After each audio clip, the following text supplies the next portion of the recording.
Multiple credit card use பண்ணி practice பண்ணியிருக்கீங்களா?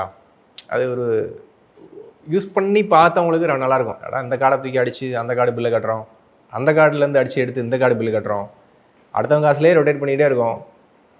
But ஆனால் மந்த் ஆன் மந்த் கிராஜுவலாக உங்களுடைய டெஃபிசிட், அதாவது உங்களுடைய பற்றாக்குறையை நீங்கள் இன்க்ரீஸ் பண்ணிக்கிட்டே போகிறீங்க அப்படிங்கிறதே தெரியாது.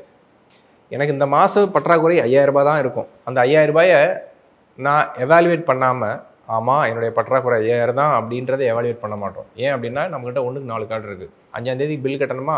ஓகே. 15ஆந்தேதி பில் கட்டுற கார்டுலேருந்து எடுத்து அடி. அதுலேருந்து ஒரு 45 நாள் டைம் இருக்குது. ஓகே. அடுத்து 15ஆந்தேதி கார்டுக்கு பில் கட்டணுமா? 25ஆந்தேதி கார்டு ஒன்று இருக்குது, அதுலேருந்து பில் எடுத்து அடி. பட் இந்த ரொட்டேட் பண்ணுறதுக்கு நீங்கள் யூஸ் பண்ணுற டிரான்சாக்ஷன்ஸ் பார்த்தீங்கன்னாக்கா, ஏதோ ஒரு பேமெண்ட் கேட்வே மூலியமாக அதை ஒரு டாப்அப் பண்ணுறீங்க. அந்த ஃபண்டை எகெயின் உங்களுடைய சேவிங்ஸ் அக்கௌண்ட் கொண்டு வரீங்க. இந்த சேவிங்ஸ் அக்கௌண்ட் வந்து உங்களுடைய கிரெடிட் கார்டு பேமெண்ட்டை பண்ணுறீங்க. இந்த ஃபண்டு ஃப்ளோ நீங்கள் ட்ரான்ஸ்ஃபர் பண்ணும்போது தெர் இஸ் ஒரு ட்ரான்சாக்ஷனல் லாஸ்ன்னு உங்களுக்கு இருக்கும். நீங்கள் என்ன பேமெண்ட் பண்ணணுமோ அதை மட்டும் நீங்கள் பண்ண மாட்டீங்க. அதையும் தாண்டி அன்றாட உங்களுக்கு இருக்கக்கூடிய நீடு, ஏதாவது ஒரு தேவை இருக்கும். இன்றைக்கி 25,000 அந்த கார்டுக்கு பில்லு கட்டணும். ஆனால் 25,000 மட்டும் நீங்கள் ரொட்டேஷனல் ட்ரான்ஸ்ஃபர் பண்ண மாட்டீங்க, 30,000 பண்ணுவீங்க.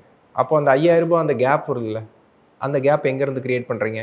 நீங்கள் இன்றைக்கி உங்களுக்கு இருக்கக்கூடிய ஒரு நெசசிட்டிக்காக மட்டும்தான் அதை க்ரியேட் பண்ணுறீங்க.